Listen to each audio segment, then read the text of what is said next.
अब लक्ष्मी जी ने कहा कि आप ध्यान कर लो प्रभु, आपसे बड़ा कौन? भगवान विष्णु ने कहा भक्त।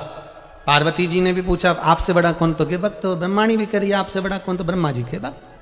तो इतने में पार्वती और ब्रह्माणी कुछ नहीं बोली, पर लक्ष्मी जी को तो कांटे से खून नहीं। लक्ष्मी जी को थोड़ा सा गुस्सा थोड़ा जल्दी आ जाता था, एकदम अचानक। ये होता है, जो अपने मायके से थोड़ा माल ज्यादा लाती है ना, वो अकड़ में रहती है, ऐसा रहता है। तो लक्ष्मी जी जब ब्याही थी ना भगवान विष्णु के साथ में, तो लक्ष्मी जी जब भगवान विष्णु के साथ ब्याही थी तो समुद्र देवता ने कितना दिया था? रत्नाकर ने कितना दिया? रतन माणिक मोती सोना चांदी हीरा पन्ना अंबर पीतांबर सब लक्ष्मी जी के कन्यादान में दिया। तो लक्ष्मी जी को अहंकार रहता थोड़ा सा, तो लक्ष्मी जी ने कह दिया फिर विचार कर लो। भगवान विष्णु ने कहा कर लिया विचार, अच्छे से सोच लिया। तुमसे बड़ा कौन? भगवान बोले भक्त। लक्ष्मी जी बोली ठीक है, अगर तुमसे बड़ा तुम्हारा भक्त है तो भक्त मेरा जेठ लगा। ठीक है, भक्त कौन लगा? लक्ष्मी जी का जेठ। अब लक्ष्मी जी उसकी क्या लगी? बहू। तो बहू जेठ से खुले सिर रहती है कि पर्दे में रहती है? जम के तो बोलो जरा। पर्दे में रहती है। इसीलिए जो भक्त होते हैं ना, इससे लक्ष्मी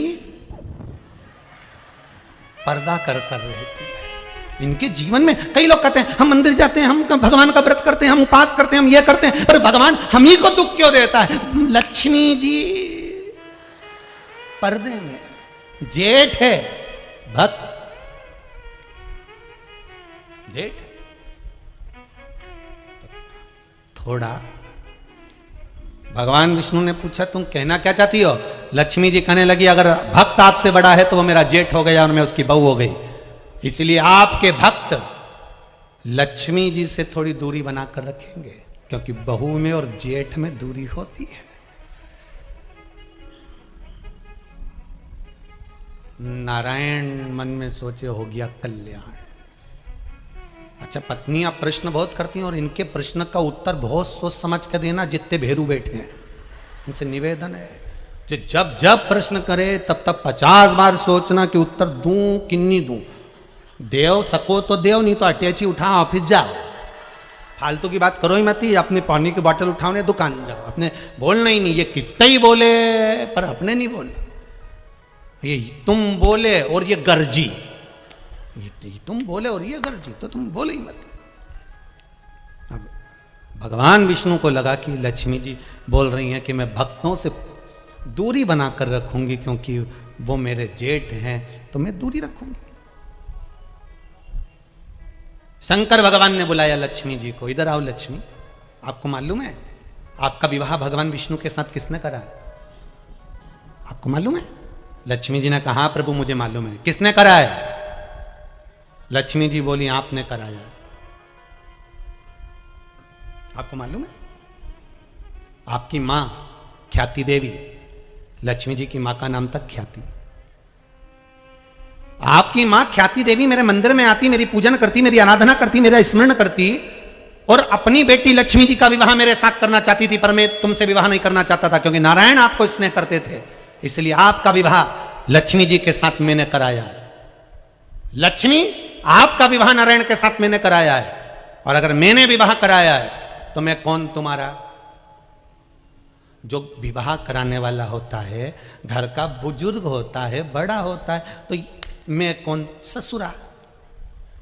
अब मैं तुम्हारा घर का बड़ा बुजुर्ग। तो सुनो लक्ष्मी,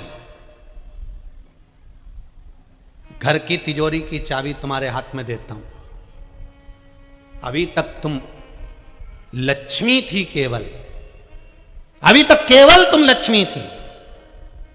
लक्ष्मी, आज से मैं अपनी तिजोरी की चाबी तुम्हें देता हूं। मतलब तुम्हारे घर में कोई भी आएगा, चाहे भक्त आए चाहे साधारण सा व्यक्ति आए, सबको लक्ष्मी देना पड़ेगी। तो तुम्हें तिजोरी की चाबी दे रहा हूं। आज से मेरा महादेव नाम का आगे का नाम महा तुझे दे रहा हूं। आज से तू लक्ष्मी नहीं रही, क्या नाम पड़ गया? जम के बोलिए जरा। महालक्ष्मी हो गई। मैंने अपना महासंबोधन तेरे को दे दिया, मतलब तिजोरी की चाबी तेरे को। अब भगवान विष्णु खुश हो गए। भगवान विष्णु ने कहा वाह वाह प्रभु, बड़ी गजब कर दी आपने, ये तो भक्तों से दूरी बना रही थी पर आपने कृपा कर दी और आपने इसको महालक्ष्मी बना दिया। भगवान शंकर ने कहा सुनो लक्ष्मी, आज से मैंने आपको महालक्ष्मी बनाया है, पर एक बात का ध्यान रखना लक्ष्मी, सुन लक्ष्मी, भक्त हो चाहे साधारण सा मानव हो, जब शंकर का स्मरण करेगा, शिव नाम की भक्ति करेगा, चाहे वो किसी का भी भक्त हो, चाहे वो राम का, कृष्ण का, नारायण का, किसी का भी भक्त हो, अगर शंकर का नाम लेता है तो लक्ष्मी तुझे उसका भंडार भरना ही पड़ेगा, चाहे कोई भी। लक्ष्मी को महालक्ष्मी कर, तू भंडार भरना।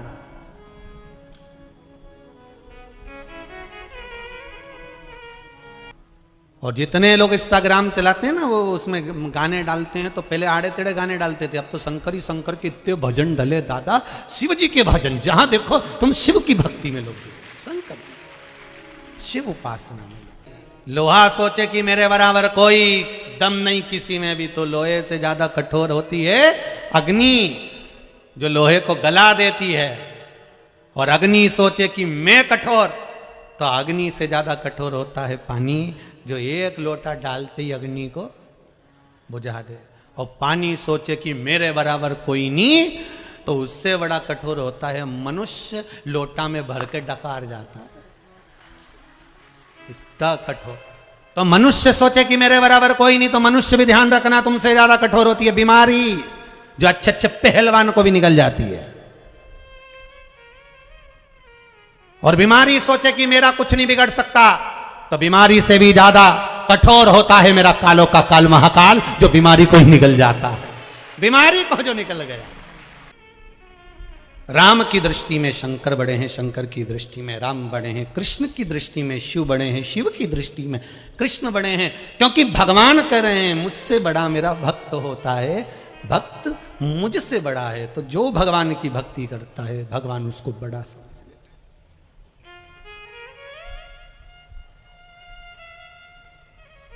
फिर वो कैसा भी भक्त हो। देवराज नाम का ब्राह्मण चोरी का धन लेकर शंकर जी के मंदिर में गया था। ब्राह्मण देवता कथा सुना रहे थे और एक क्षण की कथा उसके कानों में पड़ गई और वहां से वो चल दिया। अब जो ब्राह्मण देवता कथा सुना रहे थे उनको क्या मालूम था कि चोर है, वो तो भक्त समझ रहे थे।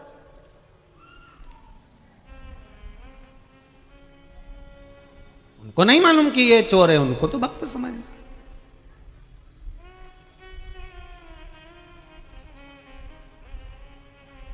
जैसे बेलपत्र के वृक्ष के नीचे चढ़ाया गया पानी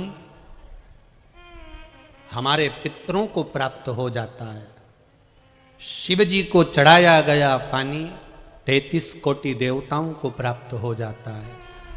उसी तरह भगवान देव अधिदेव महादेव को समर्पित करा गया एक बेलपत्र 3 लोक के हमारे संपूर्ण देवी देव जो भी विराजमान है उन सबको प्राप्त हो जाता है। जल की बड़ी महत्वता है कि जल शिव जी को जब चढ़ाया जाता है, जल जब हम बेलपत्री के पेड़ के नीचे चढ़ाते हैं, पीपल के वृक्ष के नीचे जल चढ़ाते हैं, आंवले के वृक्ष के नीचे जल चढ़ाते हैं, तो उसकी कितनी कितनी महत्वता होती है। उसकी कितनी मूलता है। दुनिया के लोग भले ना समझे, पर उसमें पहले का नियम है हमारा, पहले जो भोजन होता था, भोजन बनता था, उसमें आंवले की खटास डाली जाती थी। आज के ज़माने में तो लोग टाटरी डाल दें, नींबू डाल दें, ये सब बात की बातें। आंवला इसलिए डालते थे क्योंकि हड्डियां मजबूत रहती थी। अब आज के समय में तो कहाँ लोग बस वो च्यवनप्राश मिल जाए आंवले का तो खा ले, पर नियम अगर माताएं बनाए कि आंवला नवमी पर आंवले के वृक्ष से आंवले लेकर आवे, आंवला नवमी के समय पर बहुत आंवले आते हैं, तो उसके बाद में उसके पहले कभी भी ले आओ और आंवले के आंवले इकट्ठे कर कर वही जब दाल सब्जी भाजी बनाओ उसमें पटक दो थोड़ा सा एक आध आंवला, तो उसका जो रस तत्व है शरीर की हड्डियों के लिए अच्छा। तो हमारे यहाँ बेलपत्री का वृक्ष, पीपल का वृक्ष, आंवले का वृक्ष, इन तीनों जगह पर जो जल चढ़ाया जाता है उसकी महत्वता भी हमारे यहां दर्शाई गई, उसकी महत्वता भी दर्शाई। एक अच्छी बात सुनो, बहुत बाबा की कथा में प्राप्त हो और जीवन का कल्याण हो। कभी किसी मकान का उद्घाटन कर रहे हो, किसी दुकान का उद्घाटन कर रहे हो, महाराज मकान का, दुकान का आप उद्घाटन कर रहे हैं, उसको प्रारंभ कर रहे हैं, तो प्रयास करा करो कि पीपल के वृक्ष के नीचे की थोड़ी सी मट्टी, आंवले के वृक्ष की थोड़ी सी मट्टी, थोड़ी सी बेलपत्री के वृक्ष के नीचे की मट्टी, थोड़ा आंकड़ा, जो आंख होता है, जो शिव जी को फूल चढ़ता है सफेद आंख का, उसके नीचे की मट्टी, इन माटी को लाकर जहां नए मकान का मुहूर्त हो रहा हो या नए मकान में अपन जा रहे हों या उस मकान में कहीं पूजन आदि करा रहे हों, तो गाय के गोबर के साथ में, गौ माता का जो गोबर है, गौमूत्र है, उसके साथ में इन माटी को लेकर थोड़ा सा भाग लीप लेना चाहिए। क्यों?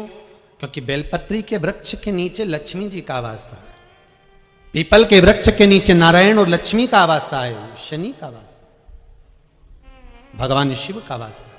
इसलिए शिव जी का एक नाम है पिपलेश्वर महादेव। दधीची ऋषि की अस्थियां जाने के बाद में सुभाष ने जो अपना गर्भ था उसको पीपल के कोटर में रख दिया था, और पीपल के वृक्ष का फल खाकर वो बच्चा जीवित रहा था, जिसका नाम पिपलाद हुआ था। शिवजी ने उसको वर प्रदान करा था, इसलिए उसका भगवान शंकर का नाम पीपल के वृक्ष के नीचे पिपलेश्वर महादेव पड़ गया था।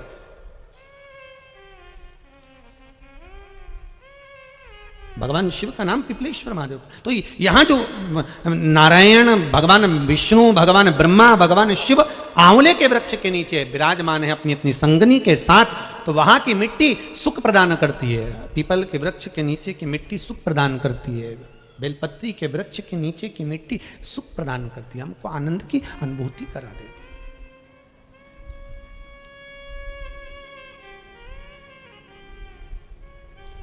सुख जहां मिल जाए। महाराज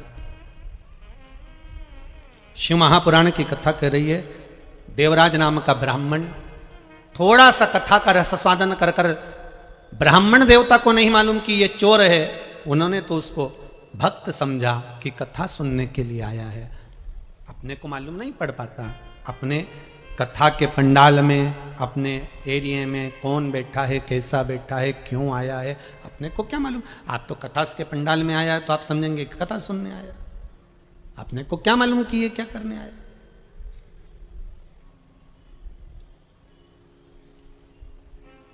हमें अंदाजा नहीं है कि वो क्या करने के लिए आया, हमें तो अंदाजा इस बात का है कि वो कथा सुनने के लिए आया,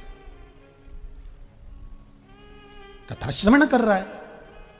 अब शिव महापुराण की कथा कहती है, देवराज को कथा सुनी, ब्राह्मण देवता ने अपने मन से बातचीत थी, पर देवराज का मन शिव महापुराण में नहीं लग पाया था। होता है ऐसा, कथा में जानकर बैठने वाला बैठ जाता है और उसका मन नहीं लगता। तो कई लोग कहते हैं गुरुजी आपने तो कथा कही, उसने नहीं सुनी, तो आपको कैसा लगेगा, उसने श्रवण ही नहीं करी।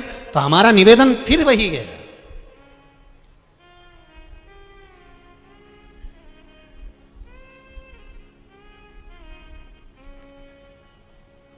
पत्थर को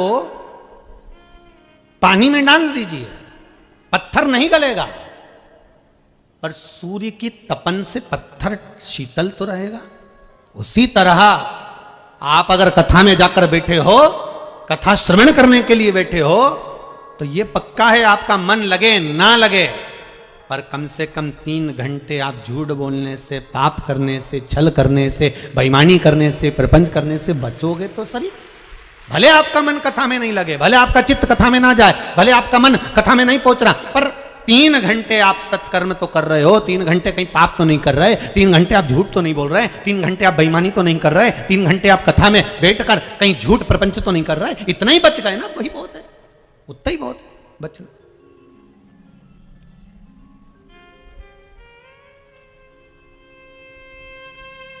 तीन घंटे ये चित्त कथा में पहुंचे। शिव महापुराण की कथा कहती है, देवराज का मन कथा में नहीं लगा था, देवराज का चित्त कथा में नहीं लगा। और देवराज का जब मन कथा में नहीं लगा, देवराज का चित्त जब कथा में नहीं लगा, तो देवराज ने ये बात अपनी चित्तवृत्ति में उतार ली और गया। और मंदिर से बाहर निकलने के बाद एक बेलपत्री के पेड़ के नीचे उसका जब प्राण छूटे, एक बेलपत्री के वृक्ष के नीचे जब उसके प्राण निकले, तब भगवान शिव नंदी लेकर खड़े हुए थे। तो देवराज के मन में यह बात आ गई कि मैंने कथा सुनी नहीं, मैंने कथा नहीं सुनी है, और अगर मैंने कथा नहीं सुनी है तो फिर आखिर भोलेनाथ शंकर मेरे लिए नंदी लेकर क्यों आ गए? तो स्वयं देवराज ने शिव जी से पूछा कि प्रभु मेरा मन कथा में नहीं लगा, मेरा चित्त कथा में नहीं लगा, मैं कथा में नहीं पहुंचा, फिर आप नंदी लेकर कैसे आ गए? शंकर भगवान ने कहा उसका एक कारण था देवराज, कि एक तो तू शिव मंदिर के दरवाजे पर पहुंच गया, दूसरा तेरा मन लगा ना लगा और तू शिव महापुराण में जाकर बैठ गया, और तीसरा तूने जहां प्राणों को त्यागा ये बेलपत्री के वृक्ष की छांव है जिसके नीचे तूने प्राणों को त्यागा, इसलिए मैं स्वयं तुझे लेने के लिए आया, मैं स्वयं लेने के लिए आया।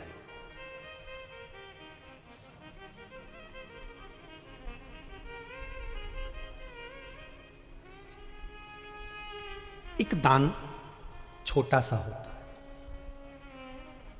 और एक दान बड़ा सा होता है। बहुत अच्छी भाषा में समझिएगा इसको। आपने किसी को तुलसी का इतना सा पौधा दिया, आपने किसी को बेलपत्री का एक काली सी पॉलिथीन में इतना बड़ा पौधा दिया। एक जब वृक्षारोपण के लिए लोग देते ना, हमने साहब बेलपत्री के 1008 पौधे लोगों को दान दिए, हमने वृक्ष लगाने की प्रेरणा दी, हमने 50 पौधे दिए, कहीं कहीं हमने 30 पौधे दिए, कहीं कहीं समितियां हमने 20 पौधे दिए। और उनसे निवेदन है तुमने इतना इतना सा पौधा दिया, उसको पनपने में, उसको लगाने में, उसको संभालने में व्यक्ति की जिंदगी निकल जाएगी। अगर वही पौधा तुम बड़ा लेकर आते और अच्छा बड़ा सा पौधा जब तुम लाकर देते और वो लगाता तो उसको पनपने में भी जल्दी वो पनप जाता और उसका सुख भी लोगों को ज्यादा मिल जाता। अब इतना सा पौधा लेकर आए, पूछा पहले रेट कितने का है, तो कि ये 15 रुपए का, ये 20 रुपए का, और वो बड़ा वो 150 रुपए का, वो 200 रुपए का। तो तुमने सोचा पौधा ही तो देना है, इतना सा ले जाओ। जितने लोग आप लोग कथा में बैठे हो और जितने आस्था पर सुन रहे हो और जितने फेसबुक यूट्यूब पर सुन रहे हो, ईमानदारी से बोलना आपको भी किसी किसी ने पौधे दिए होंगे। जो इतने इतने से पौधे दिए होंगे वो कितने दिन तक चले होंगे? तुम बोलो ईमानदारी से। टिके वो? ज्यादा नहीं टिके। 10-20 लगाए होंगे तो उसमें से 1-2 पनपे होंगे, वो टिक जाएंगे।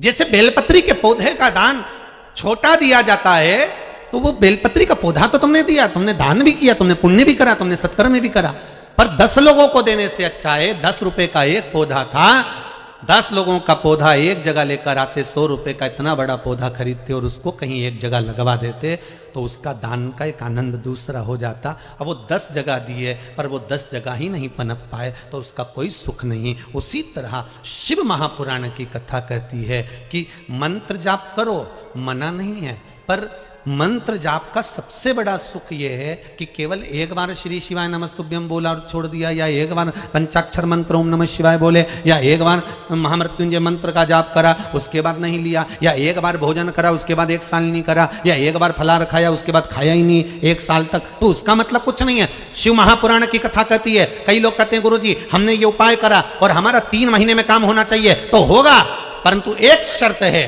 कि पौधा, समझ गए, बड़ा होना चाहिए। मतलब तुमने जो उपाय करा, करने के बाद तुम्हारे मुख से शंकर का गुणगान होना चाहिए कि मेरा शंभु मेरा यह कार्य करेगा। श्री शिवाय नमस्तुभ्यम, ओम नमः शिवाय, पंचाक्षर मंत्र, मूल मंत्र शिव महापुराण का या महामृत्युंजय मंत्र आपके मुख से आपने उपाय करा, पर साथ में शंकर का भजन करना जरूरी है। पौधा बड़ा करना है तो जल तो डालना पड़ेगा, कार्य सिद्ध करना है तो शंकर का गुणगान करना पड़ेगा, शिव का स्मरण करना पड़ेगा। भक्त शिव महापुराण की कथा कर रही है। देवराज से भगवान शंकर कर रहे हैं कि तूने मेरे मंदिर में प्रवेश करा, पहला, दूसरा शिव महापुराण की कथा सुनी, तीसरा बेलपत्री के वृक्ष के नीचे प्राणों को त्यागा, ये तेरे को सुख दे गया, इसलिए मैं स्वयं तुझे लेने के लिए आ गया। शिव महापुराण की कथा कहती है अगर भूल से भी व्यक्ति शंकर जी के मंदिर के बाहर से भी निकल जाता है तो भी शंकर करुणा कर देते हैं साहब, तो भी शिव कृपा कर, मात्र भूल से निकल गया।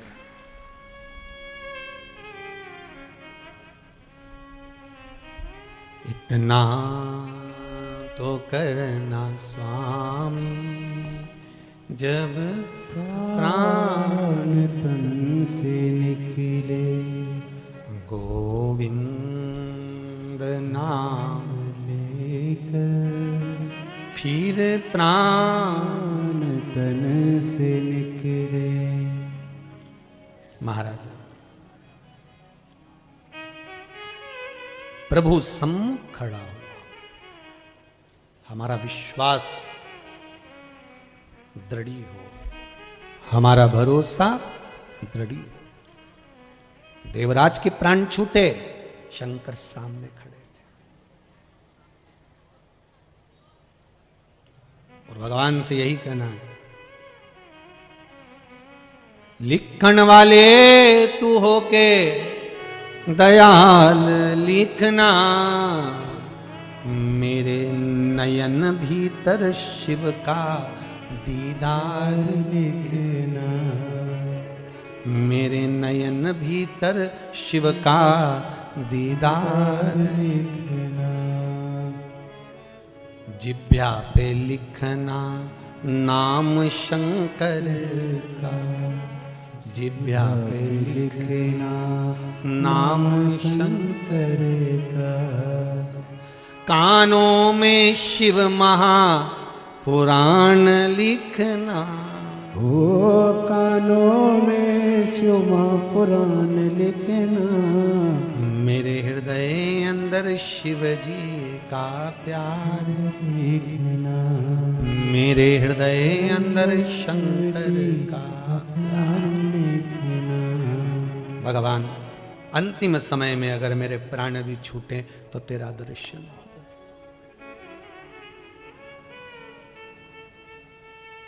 भक्त क्या चाहता है भगवान से?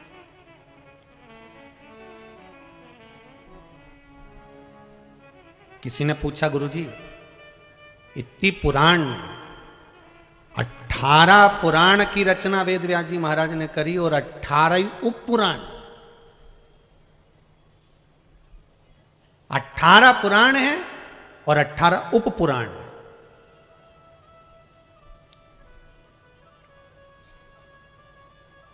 अब देखिए 18 पुराण और 18 उप पुराण में किसी पुराण में उपाय नहीं लिखे, केवल शंकर भगवान की शिव महापुराण में वेद व्यास जी ने एक एक चीज लिख कर दे दिया कि ये चढ़ाना तो इससे ये फल मिलेगा।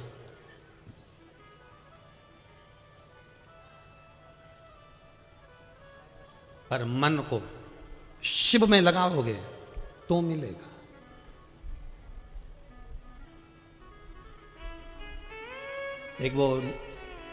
एक भगत बड़ी सुंदर लाइन गाते थे महाराज कि प्रीत करो सो ऐसी कर जो जैसे लोटा डोर, और गलो फसावे आपनो जी रे पानी पीवे कोई और, काना प्रीत निभाजो जी मने भूल बिसर मत जाना। अगर प्रीत करो तो ऐसी करो। तो लोग कहते हैं गुरुजी 18 पुराण 18 उप पुराण, इतनी पुराने होने के बाद सारे पुराण में कहीं नहीं लिखा, केवल एक शिव महापुराण में लिखा कि शंकर को ये चीज काली तिल चढ़ाना, काली मिर्च चढ़ाना, ये चढ़ाना, वो चढ़ाना, शिव को चढ़ाने से ही फल मिलता है। और ये चीज चढ़ाना, ये चीज रखना, ऐसी बेलपत्र चढ़ाना, बेलपत्री की डंडी का मुंह किधर होना चाहिए।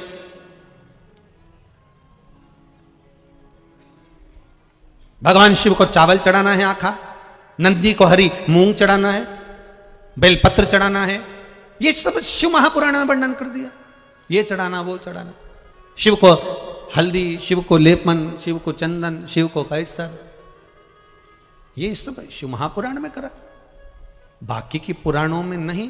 तो वेद व्यास जी से अगर किसी ने पूछा हो या वर्णन करा हो तो हम तो एक ही बात कहेंगे, महाराज ब्रह्मा ब्रह्मलोक के देवता हैं, भगवान विष्णु वैकुंठ के देवता हैं, पर मृत्यु लोक के अगर कोई देव हैं तो वो महादेव हैं।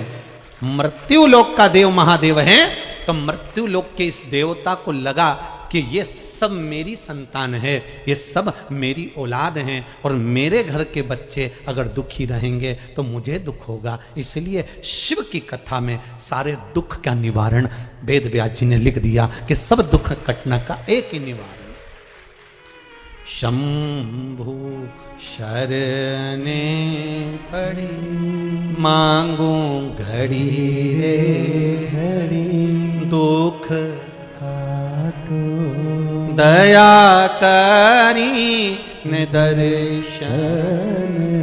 हे बाबा, हमारे दुख को मिटाने का केवल एक साधन हो सकता है, वो शिव की भक्ति है, शंकर का स्मरण है, शंकर का अनुमोदन है। कैसे मिलेगा शिव? हम घर से भाग जाएं शंकर को पाने के लिए? हम कहीं चले जाएं शिव को पाने के लिए? नहीं नहीं भाई। एक राजा एक घोड़े पर बैठकर गया और लोहे का काम हो रहा था, घोड़े को प्यास लग रही थी, घोड़ा आगे बढ़ नहीं रहा था। राजा को लगा कि घोड़ा प्यासा है, राजा ने घोड़े को पानी पिलाने के लिए एक बाल्टी में पानी भरवाया, एक भाई को बुलाया, इसमें पानी भरो। घोड़ा पानी पीने के लिए मुंह डाला बाल्टी में। जैसे ही उसने बाल्टी में मुंह डाला, इतने में लोहा पीटने वाले लोहा पीटना चालू करे, फट फट, जैसे खट खट देना चालू करा। इसका घोड़ा पानी पिए और बिच के, घोड़ा पानी पिए और बिच के, इधर से फट की आवाज आए और घोड़ा बिच के, फिर खटर की आवाज आए फिर बिच के, फिर खटर की आवाज आए फिर बिच के। राजा ने, जितने लोग लोहे का काम कर रहे थे, राजा ने उनसे कहा, भैया मेरा घोड़ा पानी पी रहा है, थोड़ी देर ये खटर पट्टर बंद कर दो। एक दो दुकान वाले ने बंद कर दी, घोड़ा फिर पानी पीना चालू करा, इधर वाले ने चालू कर दी खटर पट्टर, फिर घोड़ा बिच के।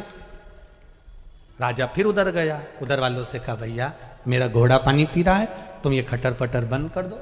घोड़े ने पानी पीना चालू करा, उधर वालों ने बंद करी, इधर वालों ने फिर चालू कर दी। राजा बड़ा दुखी हो गया। इतने में एक संत निकल कर जा रहे थे। संत ने कहा, महाराज क्या हुआ?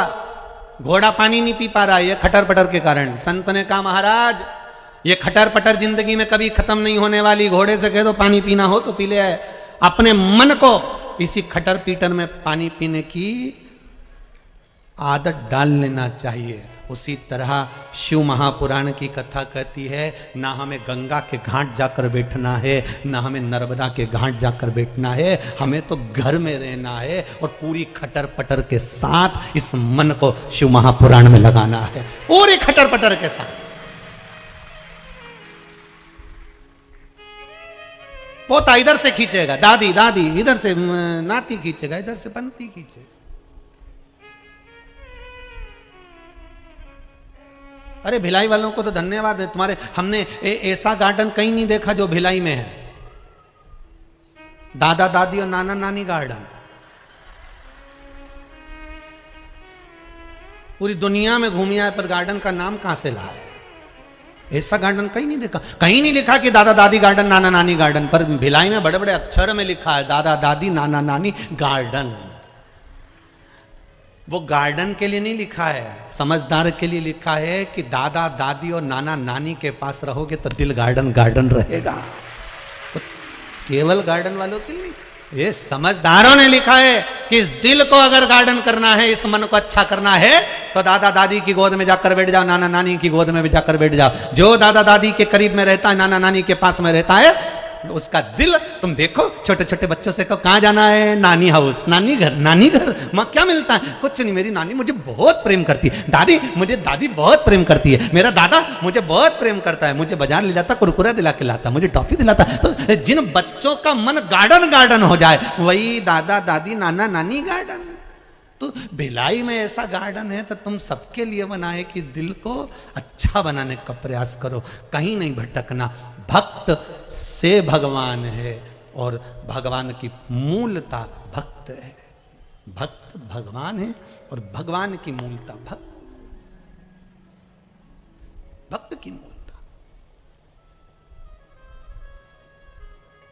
चंचुला देवी शिव जी से कही कथा रस तत्व सुनना।